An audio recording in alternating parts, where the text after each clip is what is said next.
Saskatchewan is like the next place that makes the most sense and has room to appreciate and still make a ton of sense.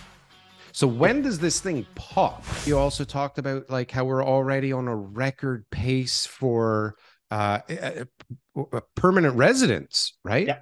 Looking at Which is 600,000 new Canadians crazy, this year. right? So like we're not turning the tap even down. Like we're not even trying to Turn make it up. medium or like lukewarm water. Like we're burning the economy up. We're bringing in anybody that wants to come in right now. Not anybody, but as many people as we can. It's the stopgap to fill holes in the economy. Yeah, but look, but with no plan to build. So like we're doing pretty good. So actually, that's something I wanted to talk to you about. So the province of Ontario, right? We're doing a lot of the province, the government is changing a lot of the policies, right? So they're basically they're forcing municipalities to be able to expand their urban boundaries. So they're basically saying, look, you have all this land, you need to build more. They've done something called a minister zoning order on a few different places to basically say we're gonna like force you to build, and the city doesn't have a choice on what's going to be built there. Has the province in Saskatchewan done anything like that to create more housing? Why have they like they don't need to, right? There's already tons of land. What's the point?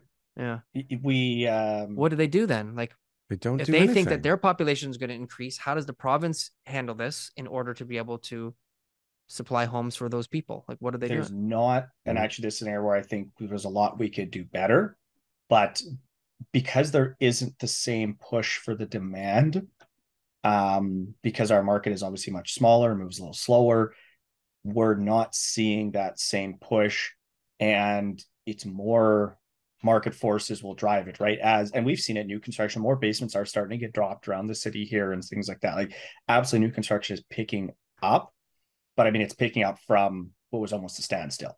So like 6 to 9. Yeah, exactly. Right. Like, but they have to have, you guys have to have like, that's Ontario money, but you have to have like a crazy run up in appreciation so that guys that bought in 2012 can make sense out of building now and making money, right? Like your 300,000 has to turn to like 6 for those guys to, right?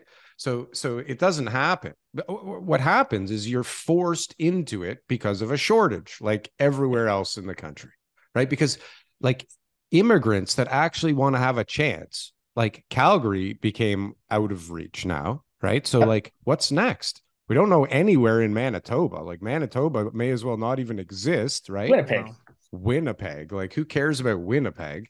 So we have like 4 or 5 options that are all like Montreal overpriced, that people can't live there. Like I was saying last week, even this tiny little town in Ontario, Eagle Lake, the people can't get jobs that support the prices in Eagle Lake anymore. So they're moving to wherever the fuck is even further than Eagle Lake, right? To rent because they still can't even buy anywhere.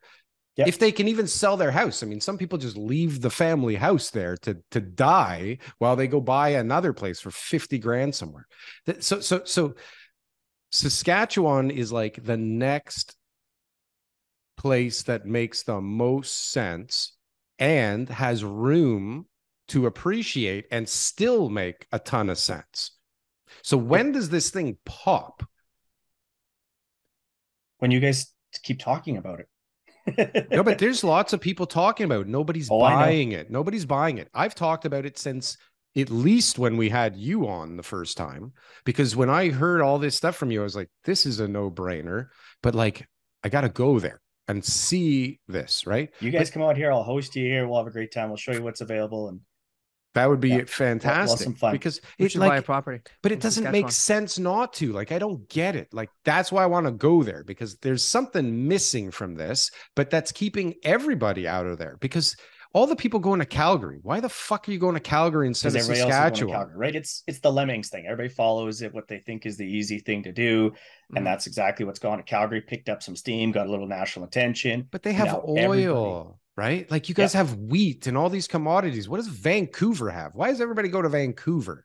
Like other than money laundering, there's zero reason to be in Movies. Vancouver unless you're born there. But Saskatchewan makes sense from every level. You have agriculture, you have nice people, you have cheap prices, you have people like people are willing to pick a local over more money. Okay. This is not normal. Not always, but it happens. But it happens. It doesn't happen here. Does it happen here, TK?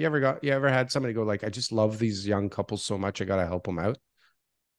They'll help them out. Like they'll say, keep the barbecue. We really want that person like to get the home. Oh, so they'll tell their agent, they'll say like, see if they'll like do this price instead. You know, like they'll kind of be like giving them some guidance. But if there's more money coming from the other one, does it happen? Of course it does happen. There's examples where people have taken less money. One kid. Not often at all. Not often. That's not. But we're still a market, and we're still saying, Regina, 275,000 people here. Everybody is 1 or 2 degrees of separation from everybody here. And it's a market very much in a world of not what you know, it's who you know. And your connections within the city will get you jobs, will get you deals, will get you opportunities that you wouldn't have if you don't know somebody. I mean, like my business is 95+% referral repeat business. Right. I don't advertise at all. My only advertising that I do is my channel. I don't do it to get business. It does get me business, but I do it because I enjoy it. But my business comes from just being in my community. I mean, I coach a lot of football here. That's something that I'm passionate about. And probably 30% of the deals I do come from my coaching world. Wow. Nice. Well, and that's why you can't act like people act in Toronto, because instantly everybody knows you're a dick, right? Instantly you fucked somebody and everybody knows. Whereas here, there's like some people's business plan is to just move on to the next guy, fuck everybody, and just go burn. You can't do it very long here. I mean, and if it wasn't premeditated, it's an infinite amount of people to burn in Toronto. Infinite. You could just keep on just over and over and over again. Yeah. Because the buyers are scoundrels too here, right? It's everybody. There's a lot of greed. Yeah, there's a lot of stuff happening in the big city. It's a crazy place to be. Like, comment, and subscribe if you got anything from one of these clips. And if you want to see some more, press something on the screen here. Boom. That was good. That was good. I like that. That was good.